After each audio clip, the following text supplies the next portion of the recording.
are a couple of people who I'm not sure are going to be able to relate, but I'll do my best. So when I started thinking about this topic, voices in my head, I got thinking about television, and since I am the age that I am, I grew up during the 60s and 70s watching some of the best TV, I think, ever. Some of the best comedians made their debut during that time, and there were several shows in my house that we watched every week, almost religiously. We didn't go to church, but we certainly watched Laugh-In. We loved the jokes about Richard Nixon. I was a fan of folk music, and so I loved the Smothers Brothers too. That's where I saw George Carlin. And then there was another show that we stopped everything for and turned on, and that was Flip Wilson. Do you remember him? There were a couple bits that really have stuck with me. Remember, the church of what's happening now. So that could be our church. And then there was Geraldine, right? Who can forget Geraldine? Flip Wilson, dressed up in high heels, right? Sassy black woman who told her boyfriend killer, "The devil made me do that. The devil made me buy this dress." I think ever since Geraldine, no woman has ever been able to use that excuse, right? Those voices in our head sure can get us into trouble, telling us we are so wonderful, so deserving, or alternately, so wretched, so hopeless. Geraldine.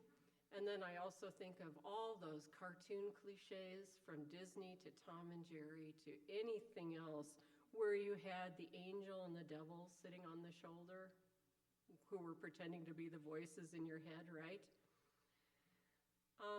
I have to confess, I used to have a lot more voices in my head than I do now. So for some reason, age and menopause have changed that, and I'm grateful. But when I was younger, I read a lot of Anne Lamott, and I don't know if you remember, she had a bestseller called Traveling Mercies. She wrote short, funny essays about religion and about the search for God. And it's from her that I got the idea that there are only 3 basic prayers. They're help, wow, and thanks. I often think of that. Anyway, about voices. In another one of her books, she explained there was a radio station that played in her head all the time, and the call letters aren't suitable for church, but they criticized her constantly. They were playing greatest hits like, "You'll never amount to anything," or "No one will ever love you," or here's the platinum one, "You're no good, you're no good, you're no good, baby, you're no good." It's made me wonder if there are messages that are specific for women and for men and how they're different. But anyway, I can only talk about myself. All those voices in my head, particularly the ones that said, "Not worth anything," were pretty chaotic, and my way of dealing with that was to read. Read a good book. A book took me out of myself, out of my consciousness, let me be someone else, put me in a soundproof booth where the voices could scream all they wanted outside. We all have inner conflict and inner voices, inner dialogues, trying to help us or hurt us as we navigate whatever comes our way. And you won't be surprised, many of you who've heard me preach before, that I think of this problem as being related to the condition of being judgy monkeys. For example, here's one of my favorite things that happens. I get up in the morning and my favorite person in the whole world is sitting at the breakfast table scowling. "What's the matter? Didn't you sleep well?" Silence.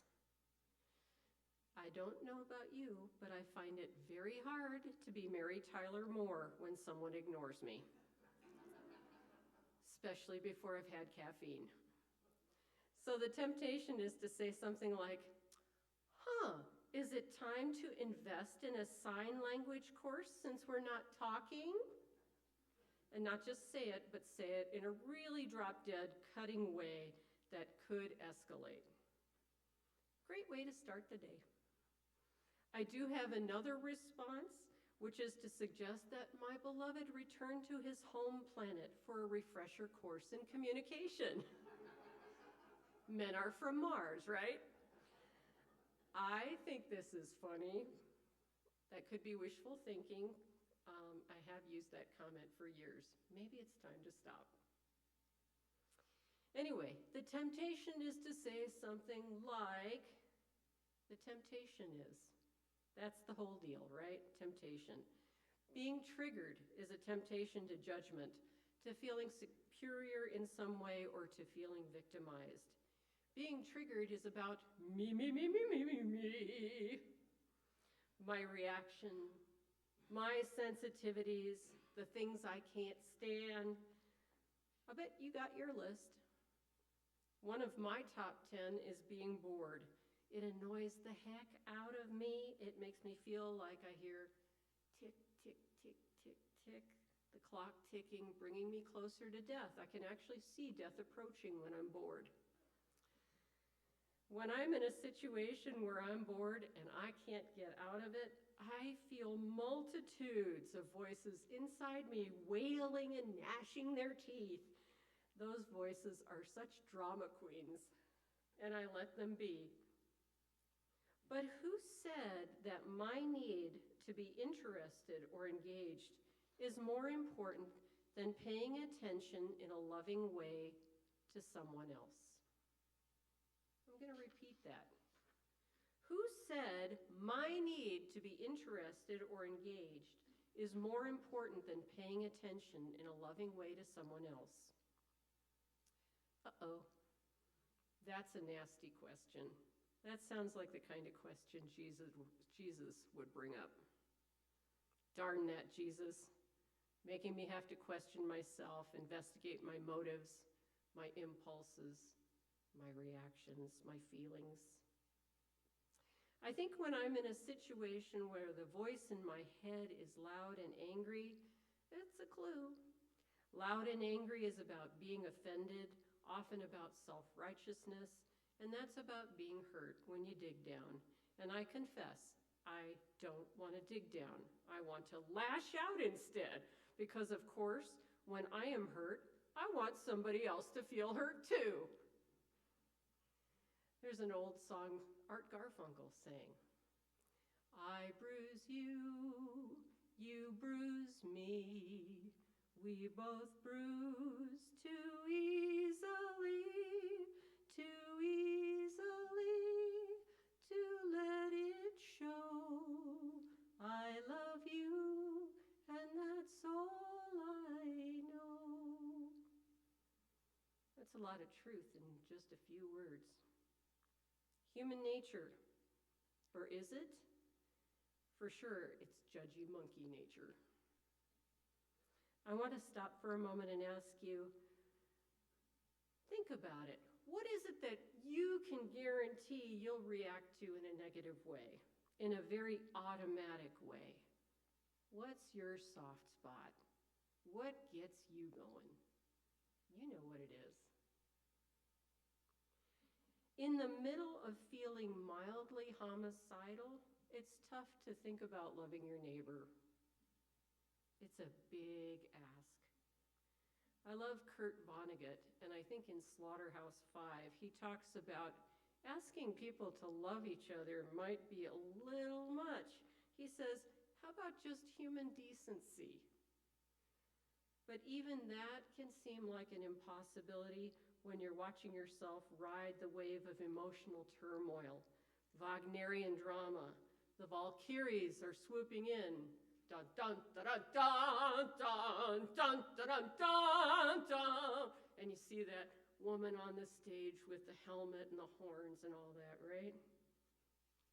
Oh, so dramatic. Instead, let's ask Jesus to get involved. Jesus wants to know why you're getting all worked up about this. If he were sitting next to you, he'd probably say what Paul said. Hey, focus on what's true, on what's noble, on what's beautiful, or what's admirable. So instead of reacting to my darling's obliviousness, he would urge me to shift my focus. What a beautiful day. Or, my gosh, I love how the red-winged blackbirds serenade us every morning. This is not being phony. This is just changing the lens of feeling unhappy, offended, miserable. That lens is broadened to include the rest of the world. I'm not the center of the universe? Oh no. Another way to broaden the lens is to pray or study scripture.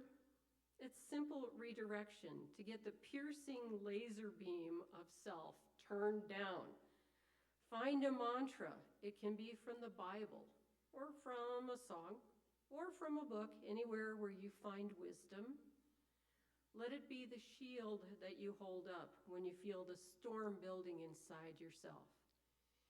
And also, come to church. That's one of the big reasons I come to church, to broaden my lens, to remember. It's not just about my hurts. That I can put aside here. This practice of changing your center is incredibly enlightening. What else is going on in the world besides that little scratch you just experienced to the pinky finger of your ego? The rest of the world is out there. And what is true? The truth is there is nothing more transient than feelings, even if you've been digging a ditch for them to flow around you like a moat. Those loud feelings swirl around faster and faster, drowning out everything. Maybe you've stocked your moat with flesh-eating piranhas. Ha ha! That'll teach them. You may have been working on your moat for a long time. And it's a good solid moat, and by golly, all those feelings are so rational, they're all justified. I often would stand proudly with my shovel, admiring how well I dug those feelings in. By golly, good work. But in that situation, how do you hear the still small voice? The still small voice is pretty fragile. It needs peace. As Elijah saw, that voice is not in the wind or the earthquake or the fire, and it's sure as heck not in that moat. Those things are not God. God is inside of us, but needs some preconditions before we can get to a place where we hear the voice. First, we have to quiet the other voices. What are the loudest ones? I find that the most automatic loud voices are the ones about anger and hurt, and they are very familiar. As I said earlier, it's like a greatest hits playlist. Why am I angry? Why am I hurt? That's what I want to linger on. But how does my hurt compare to the hurt of Jesus that we've been contemplating during the last week of Easter season? If Jesus were sitting next to you, showing you his palm, the hole in his hand, you'd be embarrassed to be so worked up about whatever upset you. I remember reading a book a long time ago about a very pious Catholic priest during the age of the religious wars. It was the late 1600s, I think, or 1700s. He had to walk across Europe again and again.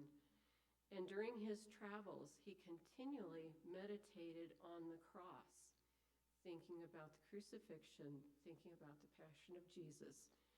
He was putting his imagination to work to push his precious sense of self to a lower position, to not be aware of his tiredness, of his pain, of his sorrows.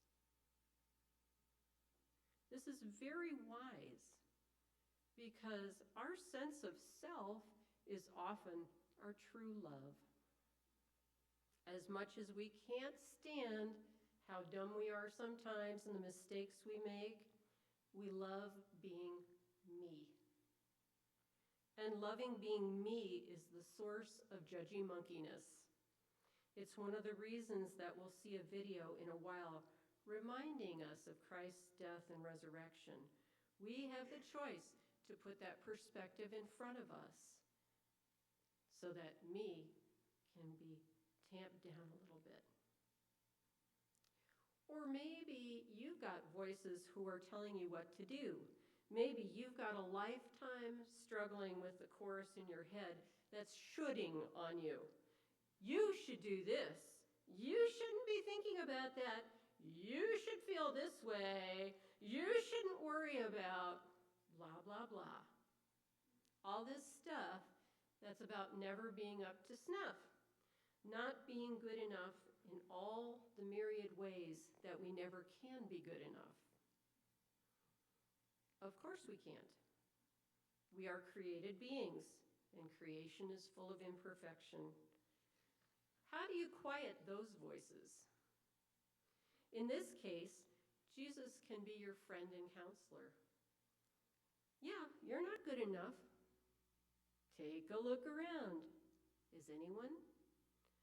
But God says you're good enough and encourages you to try to love. Love is the remedy for not being good enough. And even if you feel you can't love, you can be a conduit for God's love. It doesn't start with you. You're just passing it on. You all know that song. It only takes a spark to get a fire going. So you may be able to get the louder voices to shut up every now and then. With practice, maybe every day. Not all day, though. That takes persistence, and I don't know anybody who does it. What will the still, quiet voice say?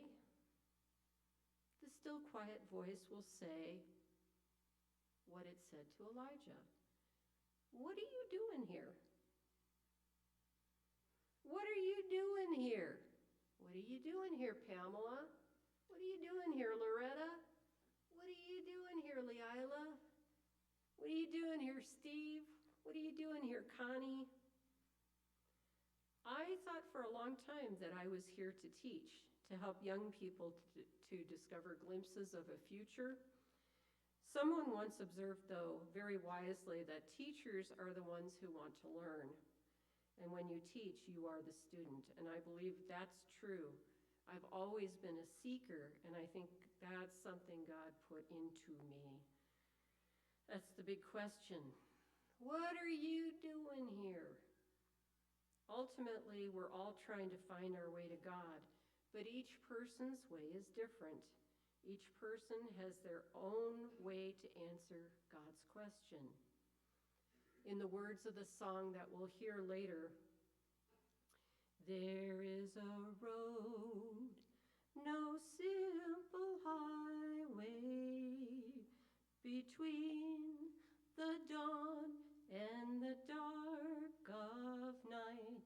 If you go, no one may follow. That path is for your steps alone. The important thing is that you find a quiet place, to get a chance to hear the still small voice ask you that question regularly. What are you doing here? What are you doing here? Take the thread that's offered by beauty, truth, goodness, love, excellence, and find your way through the labyrinth that is life to the answer. To find God. Amen.